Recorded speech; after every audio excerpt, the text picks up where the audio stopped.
Bueno, pues es una de esas músicas actualísimas que pinchamos en la radio cada mañana, casi siempre es música europea, también en el caso de hoy. Luego hablaremos un poquito más de esa canción porque ahora preferimos hablar con personas que se encuentran ya en el estudio de la radio, son Rubén Toledo y Luis Fernando González. Yo creo que ya me pueden oír. Buenos días. Buenos días. Buenos días. ¿Qué tal estamos? Estamos muy bien, pese a ser tan pronto por la mañana. Es temprano, ¿eh? Sí. Esto cuesta un poco.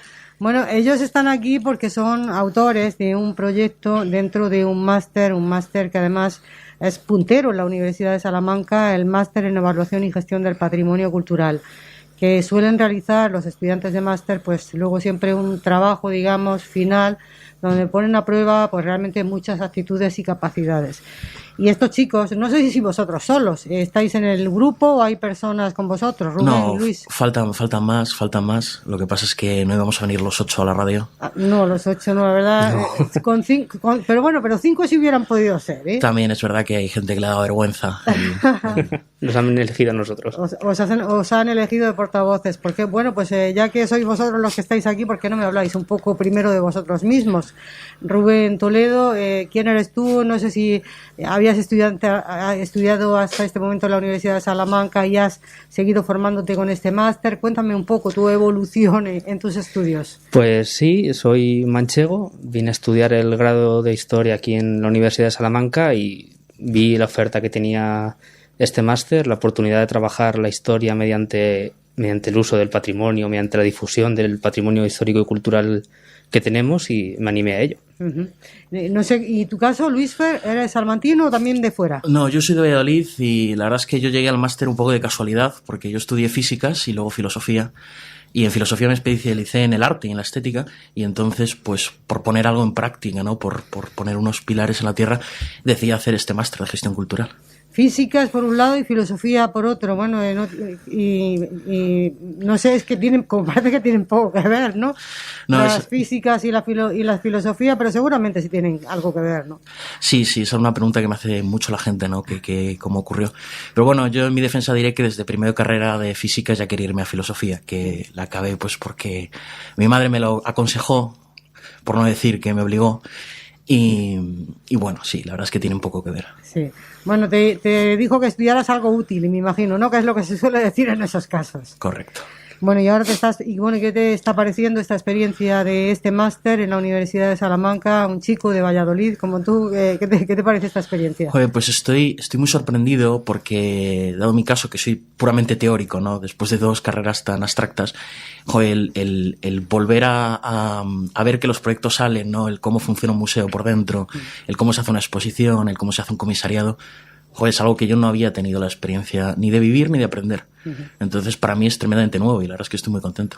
Hablándonos, aunque no han venido un poco más de los componentes, del resto de los componentes del equipo, no sé si sois todos chicos, si hay chicos y chicas. No, la verdad es que en nuestro grupo la paridad la cumplimos bastante bien. Somos 4 chicos y 4 chicas, y lo que más me gusta sobre todo es que cubrimos un amplio espectro de carreras de las que venimos. Hay periodismo, está filosofía y físicas, historia del arte, bellas artes, hasta económicas, un poco con Mahmoud. Entonces yo creo que a la hora de hacer el proyecto tocamos muchos palos que de cara a un proyecto expositivo también viene bien. Es importante, ¿no? Y se habla mucho de esos equipos multidisciplinares que parece Exacto. que muchas veces son el kit de la cuestión, ¿no? De que determinadas labores salgan bien, ¿no? Que haya personas que aporten conocimientos de muy diferentes ámbitos. Eso es. Uh-huh.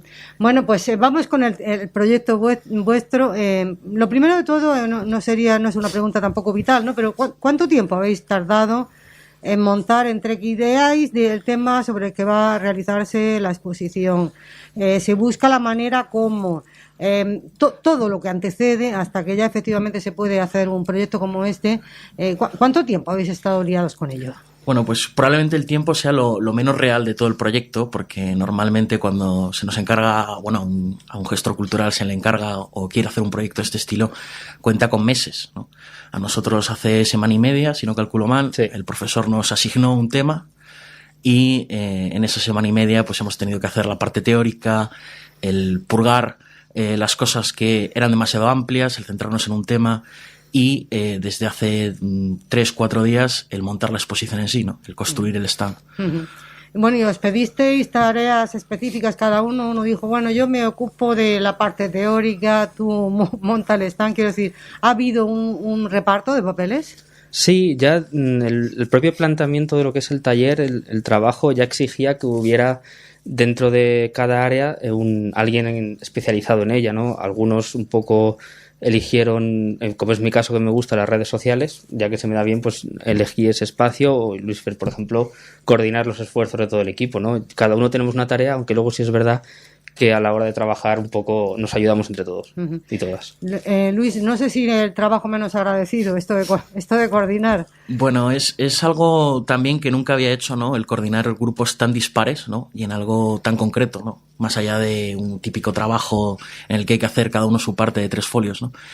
Y la verdad es que es una experiencia muy, muy única, porque lidias con gente que tiene su carácter, tiene sus opiniones, y luego tienes que ver, ¿no? Cómo das voz a todo el mundo, consigues que el proyecto salga adelante, no te atascas.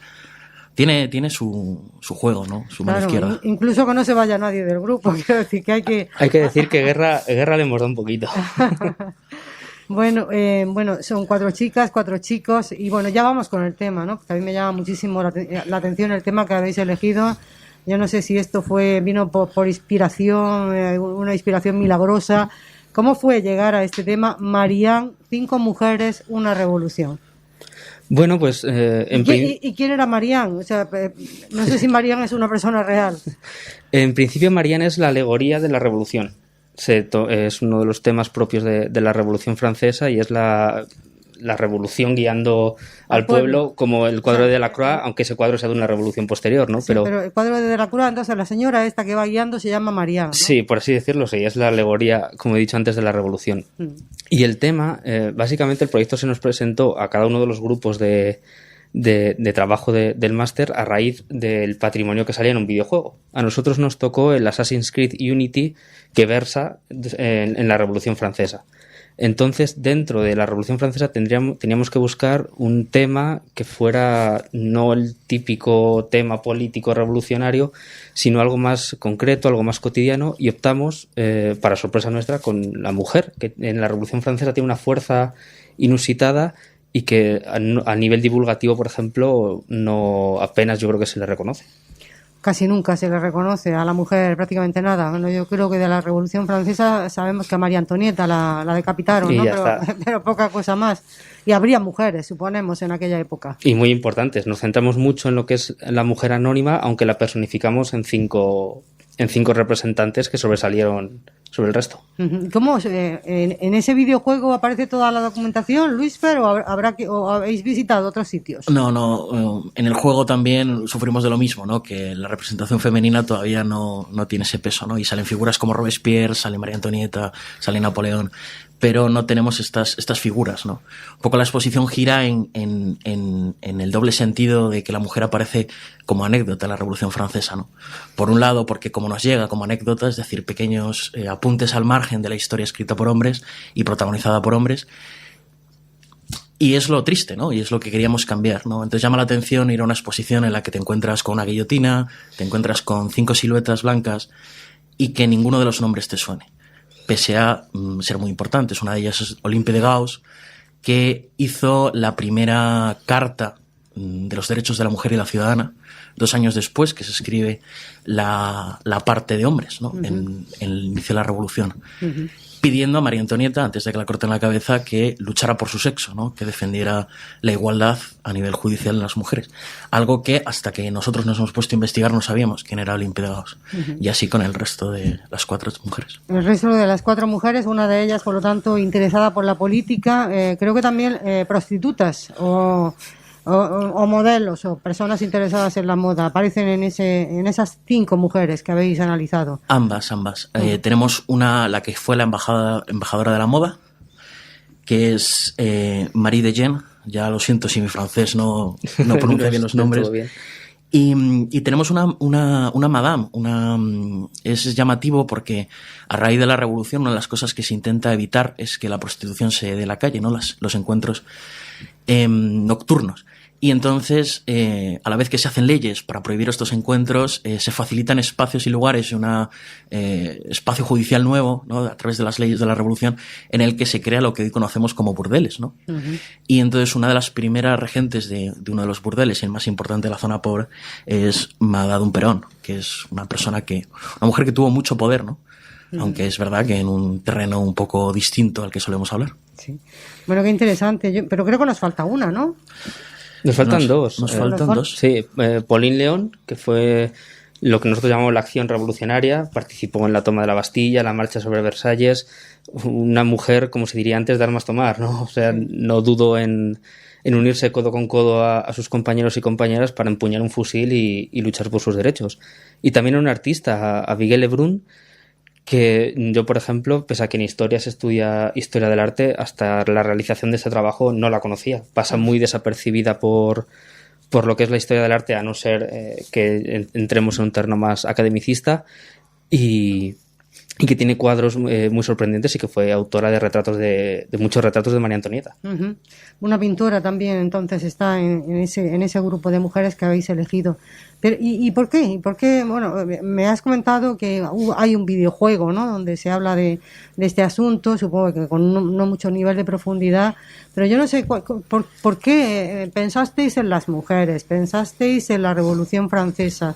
¿Cómo se llega a diseñar ya, se acota tanto, ¿no?, el terreno en el que uno quiere trabajar? No sé si a fuerza de conversaciones y hablando mucho los unos con los otros, por ejemplo, lo de la visibilidad de la mujer, si era ya un planteamiento, ¿no?, que teníais como uno de los puntos, ¿no?, de los que había que partir. Nos queríamos centrar en algo cotidiano, en algo que no fuera... Porque es cierto que un trabajo, una exposición sobre la Revolución Francesa, nombres como Danton, Robespierre, el Directorio, etcétera, te la hacen solo, esa exposición. Es un poco salir de lo que todo el mundo sabe, todo el mundo ve, y centrarse en algo que poca gente conoce. Entonces, yo creo que casi salió solo. En la primera reunión, el hablar del papel que tenía la mujer. Además, coincidió que la reunión estaba próxima al 8 de marzo y casi no hubo ni discusión sobre ese tema. Uh-huh. Y bueno, ¿y cómo fue la vida de esas señoras? Aparte de muy invisibilizada, ¿no? Porque eso sí que parece que hay que buscarlas todavía con lupa, ¿no?, para encontrarlas. ¿Cómo fue la vida de estas señoras? Suponemos que, bueno, con toda la dureza, ¿no?, de aquellos años, en plena Revolución Francesa, aparte de muy dura, yo no sé si con mucha diferencia también en el trato con respecto a sus compañeros, los hombres, no sé si eso también se vislumbra de alguna manera. Bueno, es llamativo porque en el periodo antes de la Revolución Francesa las mujeres ya habían ganado cierto interés en las altas sociedades, habían montado pues grupos únicamente de mujeres, algo que antes estaba reservado a los hombres. Eran partícipes más o menos de la prensa y de la política, aunque no estaban en el Parlamento.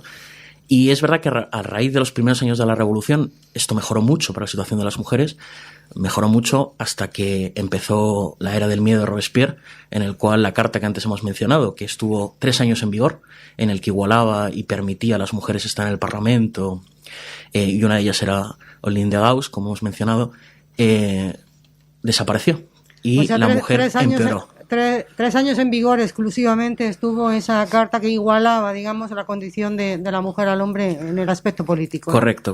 Cuando también cuando se corta la cabeza al rey y desaparece la carta de los derechos del hombre ciudadano, también desaparece la carta de los derechos de la mujer la ciudadana de Olympe, y a Olympe de Gaulle la decapitan, igual que harán luego con Robespierre, por traición a la revolución, por ser demasiado conservadora, pese a que sus ideas eran tremendas revolucionarias. Uh-huh. Y ya digo que lo peor es que en periodos posteriores, en el Directorio y peor aún con Napoleón, la situación de la mujer no mejoró respecto a antes de la revolución, sino que empeoró. Lo que hemos llegado a la conclusión es que antes de la revolución la situación de la mujer no era la mejor, pero comparado a como estuvo después de la revolución, sí que era un punto, sí hubo un retroceso, ¿no?, en calidad de derechos, en igualdad, y sobre todo en cómo se reescribió la Revolución Francesa, ¿no? Uh-huh. Ya no solo que esté mitificada por muchos autores románticos, empezando por Kant, ¿no?, que ya que soy filósofo lo tengo en mente, sí, sino también que solo eran figuras masculinas, ¿no? La figura femenina desaparece totalmente y hay científicas, hemos descartado muchas mujeres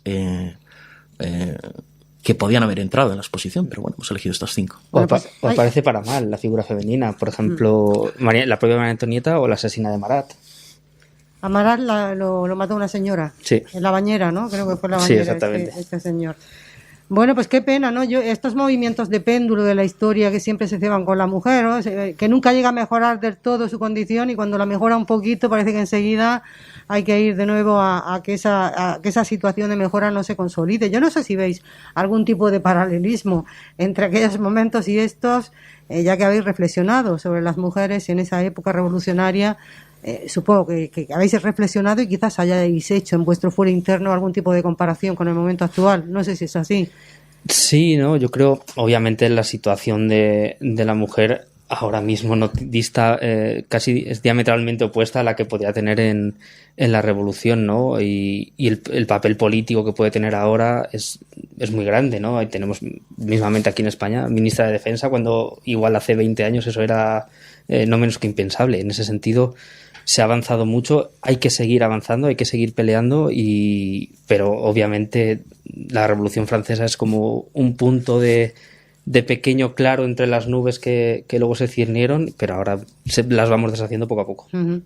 Luis Fer, me has comentado la mitificación de la Revolución Francesa y un filósofo seguramente sabe perfectamente de qué me está hablando, ¿no? Pero bueno, aquellos logros yo creo que supusieron un cambio radical, ¿no? En la mentalidad y en la forma del devenir del mundo, la igualdad, la libertad, la fraternidad. Eso es de la Revolución Francesa. Yo creo que eso cambió muchísimo el esquema de pensamiento y de la forma de hacer las cosas en el mundo. Sí, pero tal vez esto sea abrir un melón que daría para mucho más, pero... Ábrelo un poquito, abre un poquito el melón. Digamos que lo grandioso o las ideas políticas que se han guardado, ¿no? Y de las raíces de esas ideas se ha construido el sistema liberal actual, nacen de los primeros 3 años de la Revolución, la parte conservadora, la parte que quería ser una monarquía parlamentaria antes de querer tener al rey. Todo lo que viene después es un romanticismo por la revolución y la libertad que está construido, es más, y que normalmente emite pues todas las matanzas de Robespierre. Robespierre se le vende como un héroe, que no digo yo que no tuviera un valor político importante, pero generó un estado de terror impresionante. Y puestos a comparar, a mí me parece mucho más interesante la Revolución Inglesa, que ocurrió antes, en la que también guillotinaron al rey, pero no hubo matanza, simplemente un sistema parlamentario se cambió totalmente, ¿no? Entonces, cuando digo que se romantiza, es verdad, porque todos los autores románticos, valga la redundancia, del siglo siguiente, como Kant, como Hegel, Heidegger, etc., las citan como un periodo mágico, sin tener en cuenta las muertes, las misas negras, las persecuciones, las quemas de iglesias, etc. Uh-huh. Bueno, de ese romanticismo también bebe ese cuadro de Delacroix, ¿no? Esa libertad guiando al pueblo. Marianne sería. Oye, vamos con vuestro proyecto, que es mucho más interesante, y a lo que habéis venido aquí. Hemos hablado mucho de, pues, un poco la ideología o las ideas, digamos, que están detrás de ese proyecto. ¿Esto cómo se concreta? Esto porque creo que es un stand que se puede visitar en la Facultad de Geografía e Historia, no sé si ya o dentro de unos días. Hay también una labor tuya en redes sociales. Comentarnos un poco cómo ha sido la concreción de vuestro trabajo para que podamos llegar a conocer los casos de estas 5 mujeres en la Revolución Francesa. Pues ha sido un poco complicado en el tema de escoger cómo realizar el stand o cómo realizar una exposición que fuera verdaderamente llamativa. No queríamos tampoco hacer mítico cuadro cartela que podemos ver en cualquier museo, queríamos algo que impactara, ¿no? Y en ese sentido el diseño de 5 siluetas femeninas totalmente blancas que ejemplifican estos 5 ejemplos que hemos mencionado anteriormente, yo creo que ha sido todo un acierto de cara a realizar la exposición, ¿no? Y sobre todo la toma de información, etcétera, la creación de las redes sociales, todo el departamento de comunicación, de audiovisuales, el diseño gráfico. La verdad es que todos los 8 compañeros llevamos atrás un trabajo a nuestras espaldas de estos días bastante intenso. Aunque son pocos días, es bastante trabajo. Uh-huh. Luis Fer, y si vamos ya ahí a la Facultad de Geografía e Historia, que ese trabajo vuestro, no sé si está ya, nos podéis venir ya a visitar a ver cómo lo seguimos montando, ¿no? Sí, pero abierta va a estar a partir del 24, uh-huh. Que además también habrá alguna serie de actividades que todavía estamos intentando cuadrar, ¿no? Una mesa redonda con distintas profesoras, tanto de historia como de igualdad de género, en la cual pues van a debatir, van a comentar esta realidad, ¿no? La mujer como anécdota, la triste realidad de la mujer como anécdota en la historia. Y eso cuando bajas a la facultad, que a la Facultad de Geografía e Historia el camino más habitual es bajar unas escaleras a la planta principal, Sí. y giras a la derecha, dirección a la cafetería, que es un lugar muy importante en toda la facultad. Por supuesto. Punto que neurálgico. Más, el que más. Pues en un pasillo te saldrán a saludar 5 siluetas, que las irás viendo a lo largo de según acercas al pasillo, que esa es la idea, ¿no?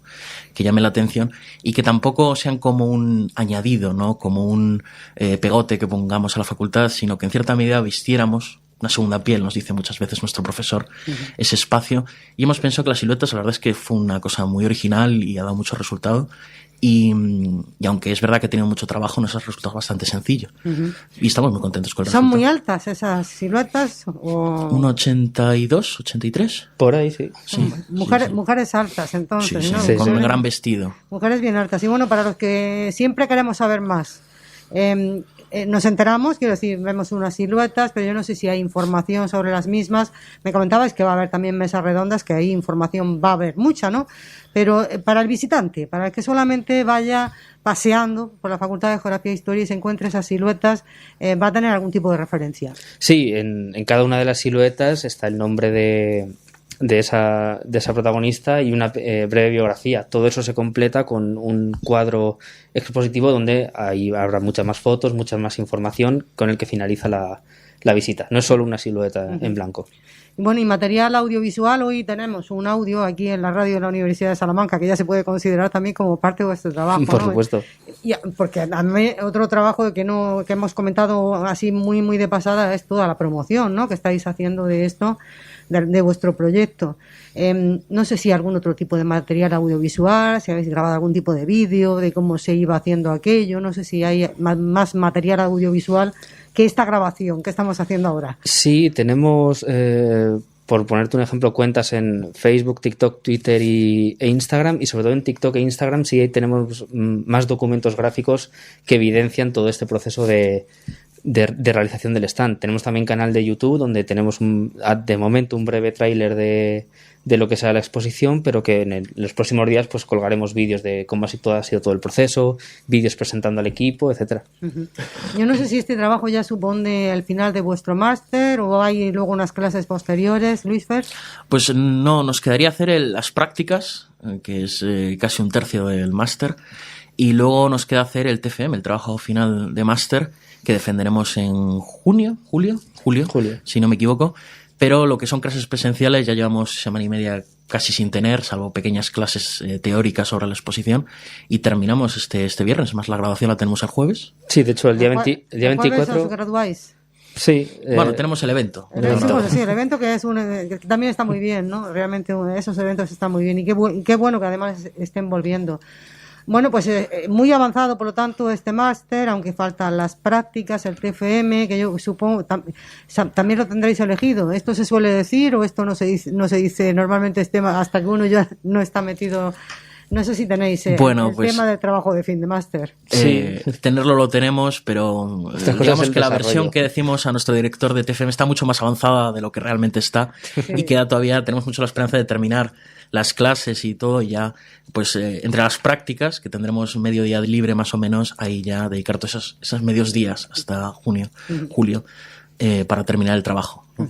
Muy bien. Y oye, ya una última cosa, una pequeña reflexión sobre lo que ha supuesto para vosotros la realización de este trabajo. No sé si me queréis contar competencias que podéis haber adquirido o incluso alguna reflexión en que quizás vuestro futuro profesional puede ir por ahí. No sé, sobre todo competencias, ¿para qué os ha servido esto en vuestra formación? Porque fundamentalmente os estáis formando, ¿no? En ese máster, no sé si me queréis comentar algo en torno a esa pregunta. A mí me ha sorprendido mucho y en cuanto a competencias de cara a un futuro laboral, etcétera, si no quieres ir, por ejemplo, a seguir estudiando, a seguir preparando un doctorado o a la docencia, creo que este máster de cara a estudios de historia, de filosofía y sobre todo a jugar con el patrimonio y a aprender a mostrarlo, viene muy bien, ¿no? Todo el tema de desarrollar una exposición, desarrollar un proyecto que no es una exposición, que sea, por ejemplo, una visita guiada o preparar la visita a un museo, a un conjunto histórico. Este máster, la verdad es que te prepara muy bien y de cara al futuro yo lo veo muy útil. ¿Y en tu caso, Luis Fer? Yo creo que sí, añadiría a lo de Rubén simplemente que también nos ha enseñado cosas que no tienen que ver con el máster, ¿no? Como por ejemplo la presión, el trabajar con la frustración, el darte cuenta de que hay proyectos que por muy bien que los hagas no van a salir. Y bueno, ¿no? Y también nos han enseñado pues truquitos, ¿no? Por ejemplo, para que salgan. Exacto, el cómo tratar a los agentes políticos, a la administración pública. Bueno, pues esa es una enseñanza fabulosa, Sí, ¿eh? sí. Totalmente de acuerdo. Y sí, además, contando este trabajo, ya serían como 4 proyectos los que hemos, a nivel teórico, este es mucho más práctico que los anteriores, hemos proyectado, hemos buscado cómo sacarlos adelante, y la verdad es que joder, es una experiencia y que facilita mucho de cara a poder trabajar. O sea, yo tengo la sensación, no sé si voy a dedicarme a ello, pero que en el momento en el que acabe el máster sí que podría intentar hacer algún proyecto con alguno de mis compañeros, que es algo que al principio del máster me parecía que no era posible. Una quimera. Exacto. Supongo que de gestión de recursos también se aprende, ¿no? Cuando se realiza un trabajo de estos, ¿no? Gestionar recursos. Sí, ajustar presupuestos. Eso es, hacer lo máximo posible con lo mínimo disponible. Eso es. Bueno, pues no sé si os vais a dedicar a ello en un futuro o no. Bueno, realmente yo creo que podéis hacer cualquier cosa que queráis en la vida, porque me parecéis 2 personas muy, muy capacitadas. Y nada, os damos la enhorabuena, ¿no? Por ese trabajo vuestro. Muchísimas gracias. También la enhorabuena por, ya casi personal, por haber hablado de mujeres, ¿no? Que es tan necesario que se siga incidiendo y hablando sobre ellas. Y nada, y muchísima suerte. No sé si hay premios, no sé si aquí hay primeros, segundos, terceros clasificados o no es así. No, aquí, igual que hemos invitado a que vean nuestra exposición, el llamamiento lo queremos hacer es extensible al resto de grupos de nuestros compañeros de clase, ¿no? Van a ser 5 exposiciones, ¿no? 5 exposiciones. Cada una hablará de un tema, todas muy trabajadas, todas muy curadas, ya sea a nivel teórico y a nivel práctico, y que estarán, eso, a partir del día 24 disponibles en la Facultad de Geografía e Historia. A partir del 24, ya la semana que viene, 5 exposiciones, y yo no sé si a una media de 7 u 8 estudiantes por trabajo, o sea que habéis estado como unos 40 estudiantes en el máster de gestión del patrimonio este año, ¿no? Eso es. Correcto. Muy bien, pues nada, un abrazo muy fuerte a ambos, muchísima suerte y muchísimas gracias por venir a la radio. Gracias a vosotros. Hasta luego.